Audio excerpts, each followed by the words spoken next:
dance upon me. Ian, freeze! Got the cat! Get rid of the fire! D is silent, hip. You're listening to DMR. I'll be throwing one of these in with every purchase of 500 million or more. It's a piece.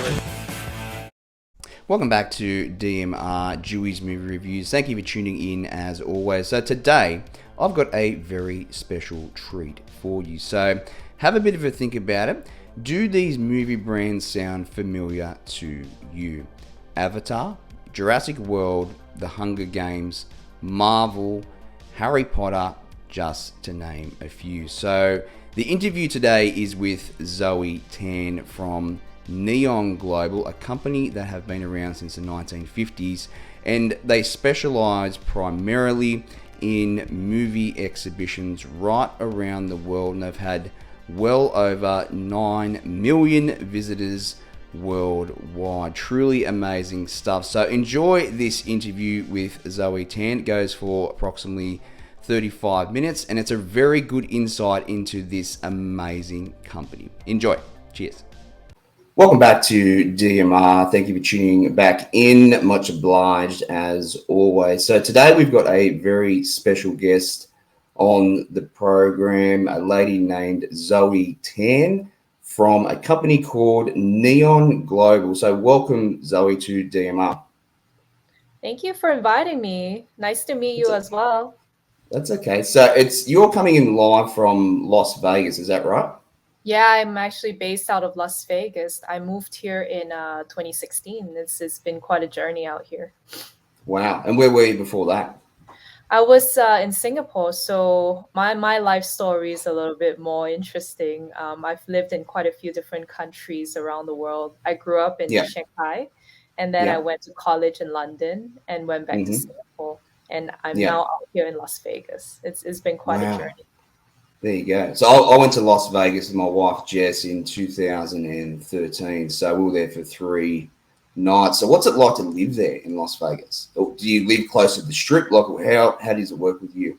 Well, you know what? I think out of all the places I've been, I would say Las Vegas is definitely one of my favorite. It's like the best of both worlds, right? I mean, where I live is called Southern Highlands. So there's a golf course out here. It's beautiful. I know, right? In Las Vegas, it's very green. Yeah, right. It reminds me of, all the prettiest suburban neighborhoods out here in the United States. It's 15 minutes away from the strip.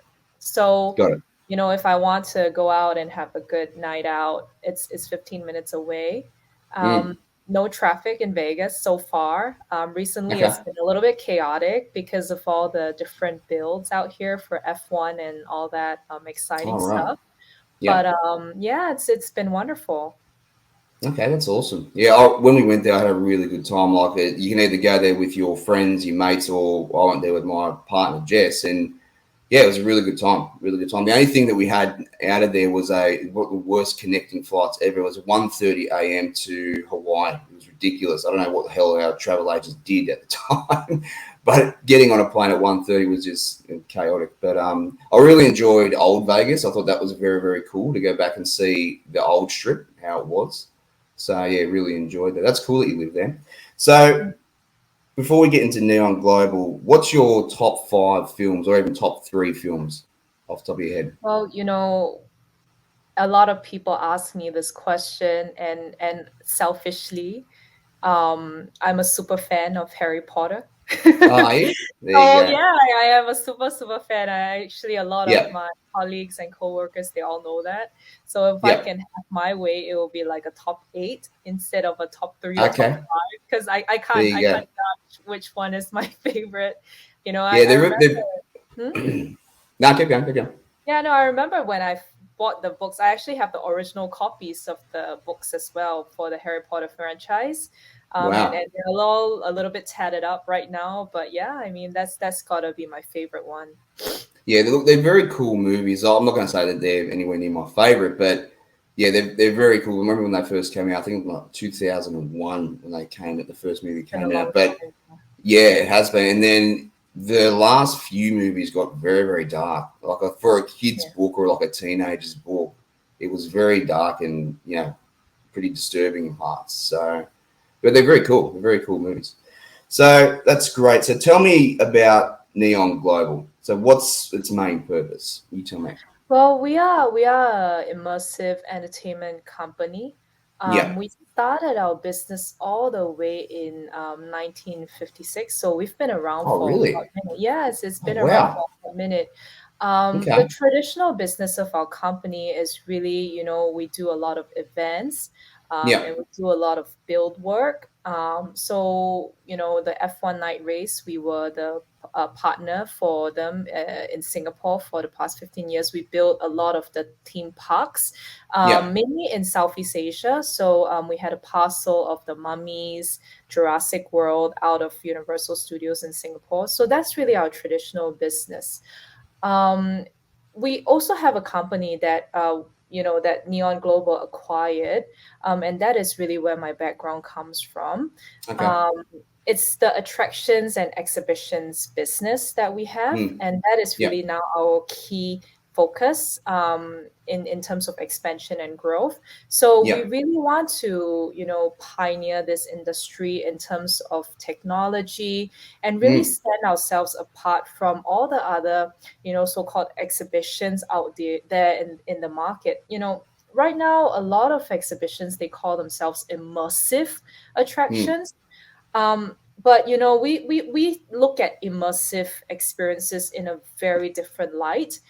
For example, our Jurassic World, our tagline is actually the closest you will ever get to living dinosaurs. And Really? how we achieve that is by animatronics, right? We Yep. don't want just people to come in and look at a lot of projection and screens and feel that they are so-called immersed in the environment. Mm. We really want our guests to come in and see the animatronics moving around, to be in an environment that is so different. The other one that I would say is fairly iconic for us is the Avatar Gardens by the Bay experience. It Yeah. really makes you feel like you're walking through Pandora if you're familiar Wow. with that movie, because the Yeah. backdrop of the cloud forest, it's a greenhouse. It's a greenhouse dome, and it Mm. has even a day to night show. So when at night the whole garden will light up, Oh, just like wow. how it's at Pandora. Mm.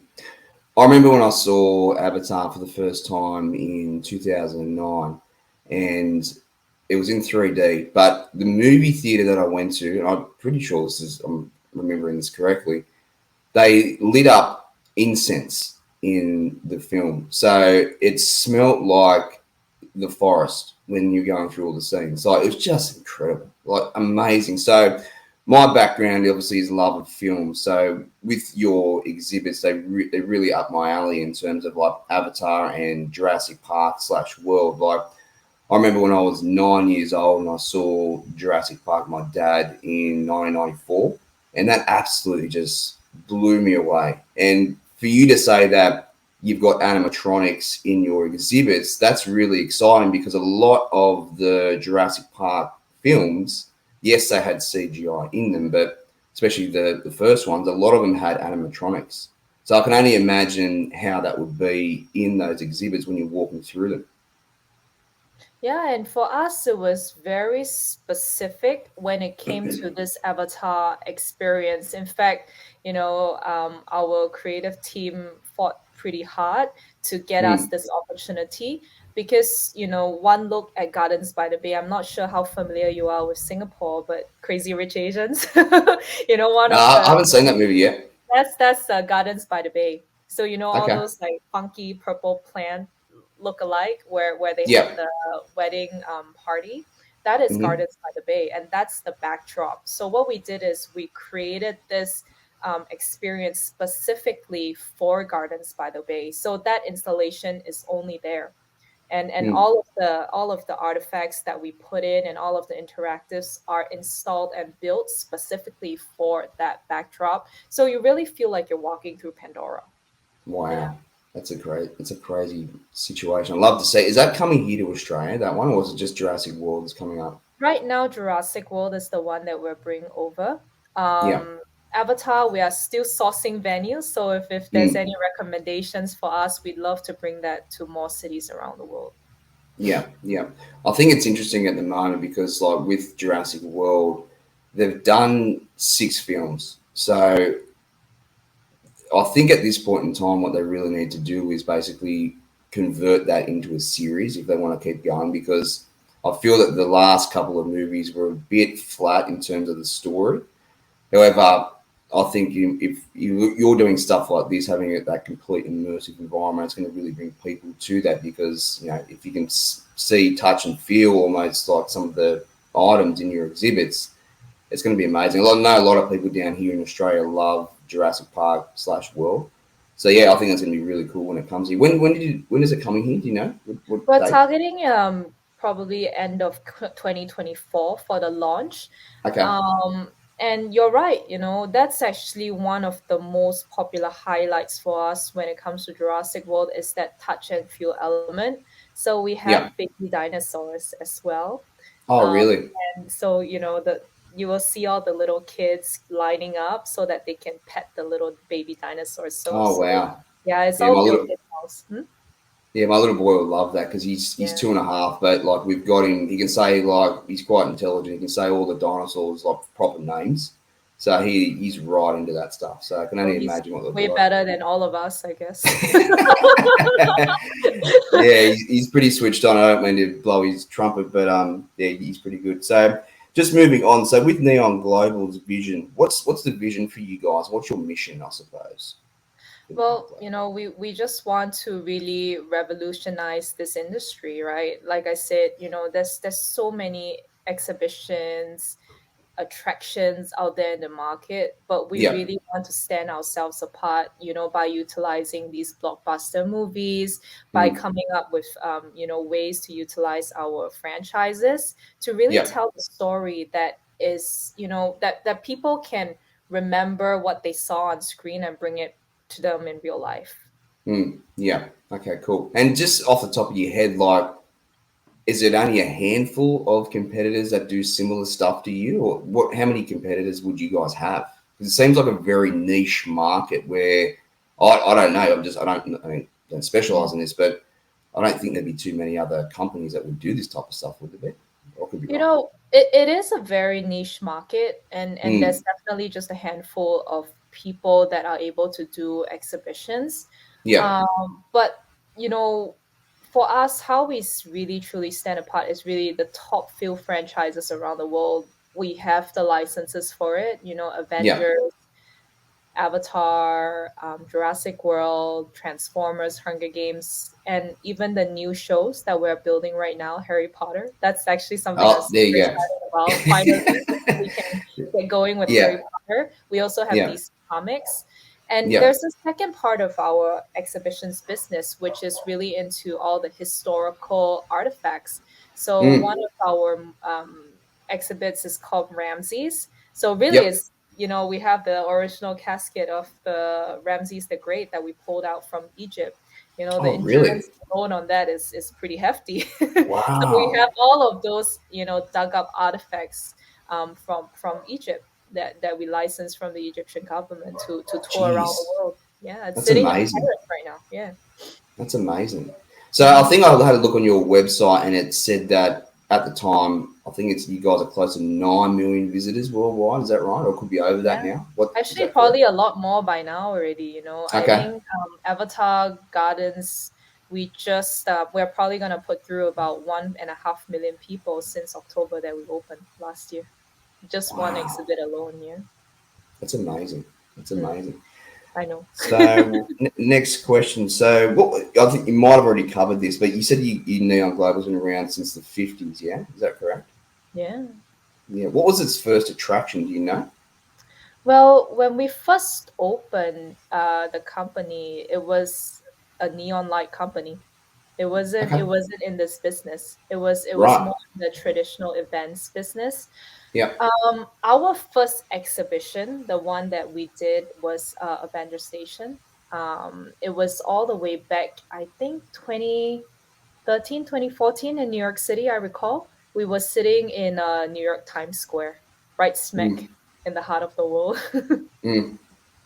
And That that set has a lot of the original movie artifacts from the original Avengers movie.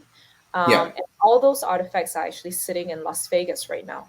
Oh It wow. includes even, the Captain America's rebirthing chamber, the very Mm. first movie Yeah, yeah. The where he green one. transformed. Yeah, that Yeah. artifact is sitting in Las Vegas as well. How cool is that? That's unbelievable. So I think when all, especially with the Marvel movies, they kind of revamped around 2008 when Robert Downey Jr. was Iron Man. A huge comeback movie for Mhm. him, massive comeback. So have you got all the Iron Man gear and stuff like that in these We exhibits? have the entire Hall of Armor. We have the entire Hall of Armor from the very Oh wow. original first one all the way to the newest one. And in fact, we also have some of the stuff that he used in the movies as well. So they're Very, sitting very around cool. all of our various attractions. Wow. That's very, Mhm. very cool. So I know you said that you're a massive fan of Harry Potter and that's in the works at the moment, but what's your favorite attraction right now? What are you most excited about? Well, currently my favorite one is definitely gonna be Jurassic World. I'm Yeah. not sure if I'm really allowed to pick favorites, but Yeah. Jurassic Yeah. World is Yeah. really quite an amazing attraction in the sense that the animatronics, it's just so real, and when you as a producer just stand there and watch the guests interact with the dinosaurs, Mm. interact with the baby puppets, it's a pretty amazing feeling, Yeah. when you see a little kid walk up and start like screaming and getting all excited, seeing Mm. how real this is. That and then as they go through, they see the baby puppets, they're so mesmerized by it, and then they get to the end and they start getting very worried and scared because that's when the T-Rex comes out. T-Rex. So yeah, you will see a lot of crying children sometimes as well. So, Yeah. as a producer, when you just stand there and you observe everybody's emotions, that's I think what makes us, makes our job worthwhile, to Yeah. to see to see that emotion coming out from our guests. Yeah. It's like the end game almost. It's like this is what we've worked very, very hard for. Yeah. Um, yeah, that's very cool. Look, I don't know because I know Jurassic Park very, very well, especially with some of the animatronics. But on the set of the original movie, the T Rex animatronic, I don't know if you know this, but it used to get wet and malfunction, and it started to convulse in the rain, and it actually used to scare a lot of the crew on set because this big thing was actually coming to life when it started to get wet. So pretty crazy. Also, I'm nerding out here a little bit, but the velociraptors, they're actually the Mhm. size of a turkey. Yeah, trust me, look it up. So if you look up a size of a velociraptor, it's only as high as you need. So when they wrote the book Jurassic Park, they used the name because it sounded cooler. Oh, wow, So that's that's amazing. yeah. Well, So look at our velociraptors are very big. They're human. yeah, no. So they're part of the same family, but if you look it up when you get offline, just type in Velociraptor size, you'll see the humans will be tall and they'll be as high as you need. But what they're probably focusing on more is what they call a Utah Raptor, which was bigger than human. Ah, Yeah, it's a bit of a nerdy so fact there. it's So more the name, the name, the yeah, name. they use it because it sounds a lot cooler. So Yeah, bit of a fun movie fact yeah. for you there. Oh, that's So cool. when you watched Avatar for the first time, what did you feel as well? Like back in Wow. 2009, what was your first like That was a thoughts long, about it? long time ago. I Yeah. think I remember I went to the cinema to watch it. Mm.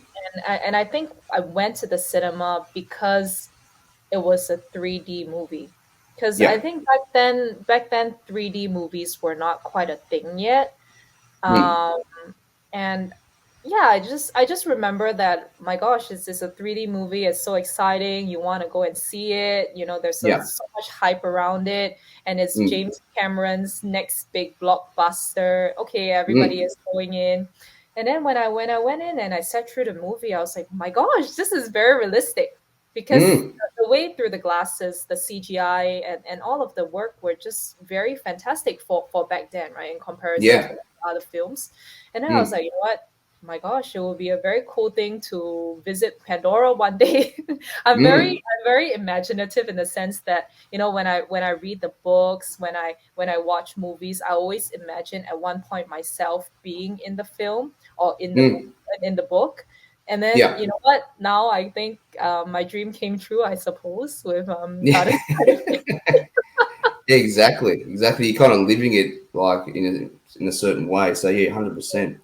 Yeah, I just saw what I thought recently with the Avatar films is that I don't know whether it was because of the movie theater that I was in originally, but I watched it in 3D, the second one that came out, and I think the second one is as good as the first. But I remember the first one being a lot more clearer. I don't know why. I'm not sure whether it was because it was the first time when I saw it, but to me, the 3D back then in 2009 felt it was clearer than what came out towards the end of last year. I don't know whether, again, it could have been the movie theater that I was in or how they shot it. I'm not entirely sure, but the first one felt a lot clearer to me.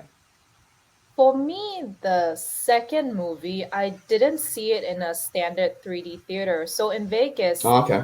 I think they have it all around the world, but in Vegas, at the Red Rock, they have Mm. this 4D simulator movie Oh, experience. wow. Okay. Or whatever 7D, I don't know how many Ds now, but basically what it is that the chairs move. Oh, So yeah. it was Jeez. very exhausting actually to Yeah, it would watch have the been. movie. It Three. was like 2.5 hours of my chair moving nonstop, and then I get spritzes in my face whenever the Oh, water comes wow. out, and then it fogs up. Yeah, It's yeah. it's a pretty amazing experience. It was intense as well. So that was Mm. how I experienced the second movie. So it was very different from, when I watched the first one in terms of an experience. But wow, my gosh, Yeah. it was intensive. Yeah, it would have been. It would have been for sure. Here in Australia, like I've got my drone accreditation. So at the moment, I live in southern Sydney, right? So on the coastline, we're in whale season at the moment, and all the whales are migrating from the south up to the north. Mhm. And I had my drone out there the third day with my family, and I caught a mother humpback whale and her calf, and it was just an amazing experience. Very, very similar to what you kind of saw in the second Avatar movie.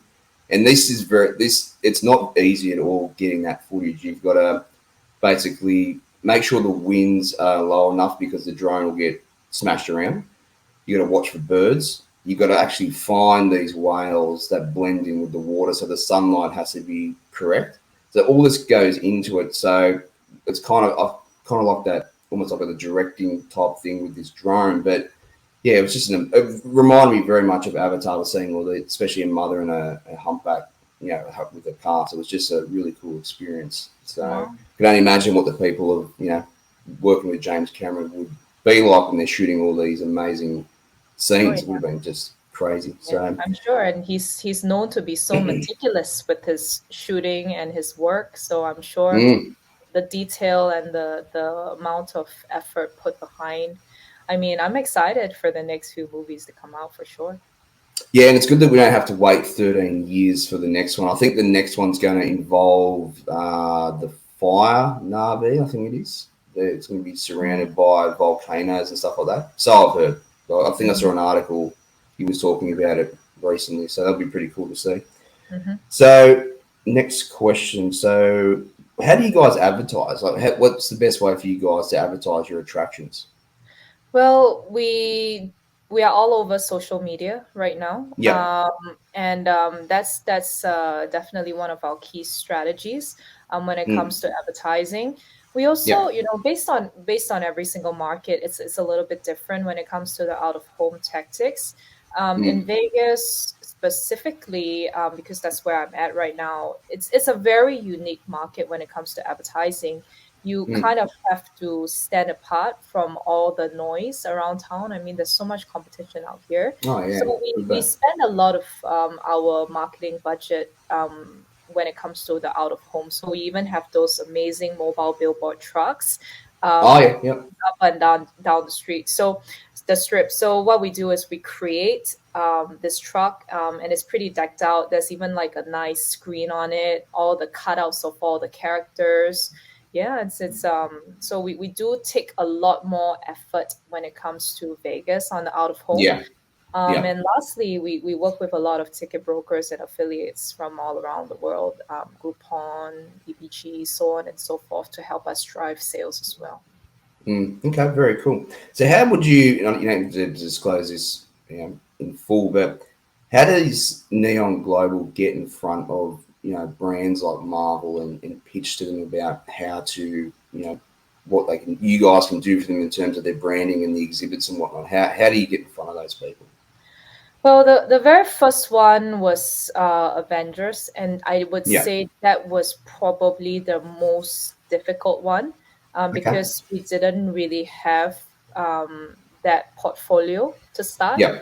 But then once we opened up Avenger Station, the very next license came through was actually Transformers. So the Hasbro team came by and saw our attraction and were impressed with what we did and Yeah. decided to start seeing if we're keen to pick up more licenses. And as you come up with more attractions, and I guess what it really is that the studios do recognize our reputation, and the quality that we build, Yeah. and it's kind of like a natural flow that comes towards us, where they ask us if we're interested, and then we assess and work with them on what the offerings are.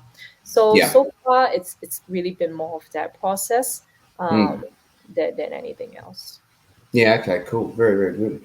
So with the Hunger Games exhibit, like how do you get something like that into an exhibit? I'm trying to work out because it's a very specific, like I understand with the Jurassic World and Avatar where you've got creatures, right? It's very Mhm. easy or would be easier. But what's the Hunger Games exhibit consist of? Tell me about that.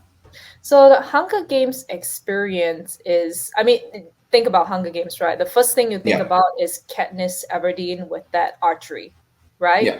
And so we were pretty adamant about wanting an archery experience. So Okay. what we did was, of course, we will have all the scenic elements, the interactives. We will build that immersive forest, where Yeah. you see all the costumes and all of that, right? So that's the first part. But the main highlight of that experience is, I would say, the final archery experience is about a 10 minutes game Mm-hmm. where you will pick up an a bow and arrow, right? And then there will be screens all around you, that depicts District 13. So now we are recruiting you to join the rebellion. And that's really the story behind it, right? We're recruiting you to join the rebellion, and now you got Got to it. start training. So you will be shooting at targets on screen. Wow. For that game, we actually won the Guinness World of Records, for the Oh, largest really? interactive game ever How cool is produced. that? Yeah. Very, very good. Okay, that's a good understanding because I didn't have a really good grasp around how you do that. So, I guess for Neon Global, what's the next 5 years look like for you guys? Like, what's in store? Like, how are you guys are going to take things to like the next level? You tell me. Well, for us, our expansion is really going to come into some of our key strategic markets. Las Vegas is definitely hot on the list. Yeah, Japan, London, Australia, and yeah, Singapore. And that is probably where the expansion will really be focused in. We're going to find new venues. We're going to bring in more attractions into these strategic markets. Some of the new productions that we're working on is Harry Potter. The yeah. announcement actually just came out a couple days ago, DC Comics. And we're Hmm. also working on some of our own iconic shows. And those will be announced shortly as well. Okay, very, very good. So, in your line of work, you guys use virtual reality, is that right, in some of your exhibits? So tell Yeah. me a little bit about that and how that works. Well, virtual reality is some of the newer elements that we started to incorporate into our shows. Yeah. What we did, the very first one we did was for the Machu Picchu exhibition. Okay. Um, that was, I believe, I think we premiered that one in the Boca Raton installation. And for that VR, we actually won the Lumiere Awards as well, All right. a There you couple go. years ago. Yeah, Yeah. so for us, VR is kind of like an upsell, add-on experience Mm. that is kind of tied to our existing attraction. So we Yep. are starting to create content for some of our existing shows, such as Jurassic World, Avengers, to name a few. Yeah. Yeah. Okay. Cool. So with Neon Global, what's its most popular attraction? Do you think at the moment? What's got the most people coming through or coming back even? Well, I mean, in a very short amount of time, definitely Avatar Gardens by the Bay. I mean, Yeah. I don't think there's really any competition that is at that level. Mm. It really sets us apart from all the other exhibitions and so-called attractions around the world. I mean, where else will you find a greenhouse garden where you can recreate Pandora? So that Mm. show drew a ton of visitors. Like I said, about 1.5 million already. Mm. But when it comes to individual shows, it's hard to pinpoint which one is popular because the demographics that we attract is so different, right? We Yeah. have the Auschwitz, we have the Ramses, Machu Picchu, all of these historical shows. The demographics behind it is probably a little bit older and more history buffs related. And then we have that very other end of the spectrum where we have Jurassic World, Avengers, some of these family-based attractions where we also Mm. attract school groups, and tons of families. So it's a little bit different and hard to compare, apples to apples when you put all of these on the table. So you got an Auschwitz that's in like World War Two exhibit, do you? Is that right? Yes, Oh we wow, have the that'd be artifacts very from the intense. Auschwitz, yeah, Birkenau. Yeah. Yeah, like I went over there in 2008 to Dachau, I think it was, in Munich, one of the concentration camps. And yeah, it's very, very, very heavy. You can only Yeah. imagine what those people went through. Very dark time in history. But anyway, moving on. So, what do you feel audience is looking for in an exhibit today? What do you think that people, your customers want when they walk into one of your exhibits? I think our audiences these days, they're so spoiled with so many different attractions, so Yeah. many different entertainment offerings.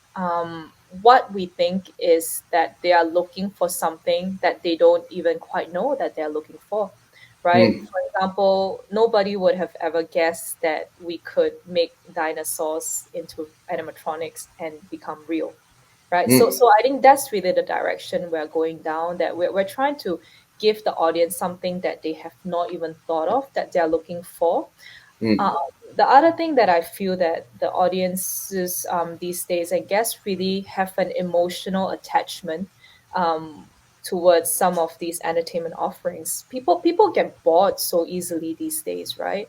Oh yeah, Just 100%. Especially with streaming services, like they've got way too much choice. exactly. Like I've even because I review movies. Like my job is to go to the movies and basically sit there and review it, right? But even myself, like I've gotten lazy because the way things are at the moment, especially with how quickly film goes from the screen to streaming services, it's almost instant in some cases. Like I think the latest Matrix movie that came out, which is Matrix Resurrections, like I think it was a week or two that was at the cinema, and then bang, it's on a streaming service. So you're right. People are spoiled for choice. So I think what you guys are doing is very important because you're getting people out of the house and getting them to interact with some of the biggest movie brands that have they're in existence. So Yeah. yeah, I can only imagine. I'm really excited for Jurassic World when it comes in. I'll take my little boy, hopefully.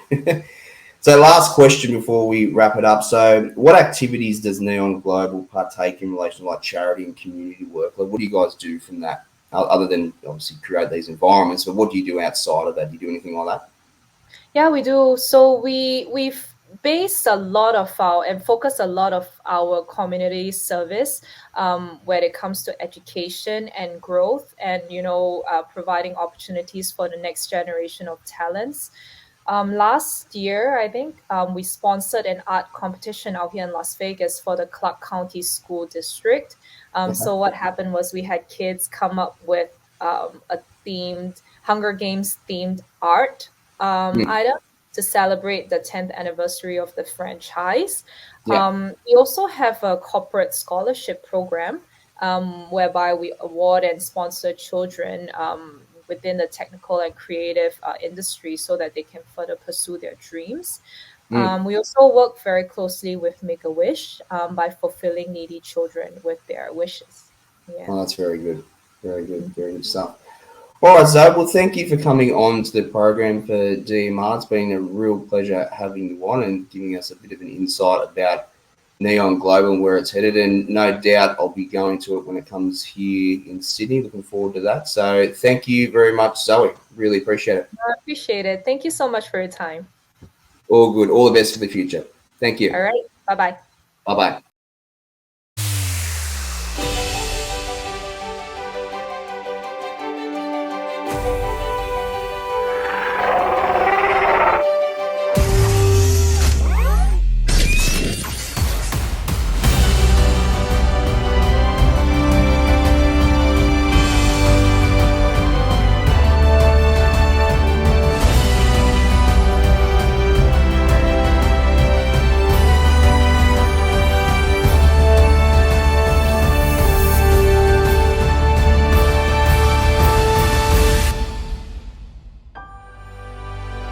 So there you have it, an amazing interview with Zoe Tan from Neon Global. A massive thank you to them for the opportunity and a big shout out to their PR company, which is Jive PR plus Digital. So thank you very much. So I'm very much looking forward to the Jurassic World exhibit when it comes down here to Australia. Hopefully I get to take my little boy.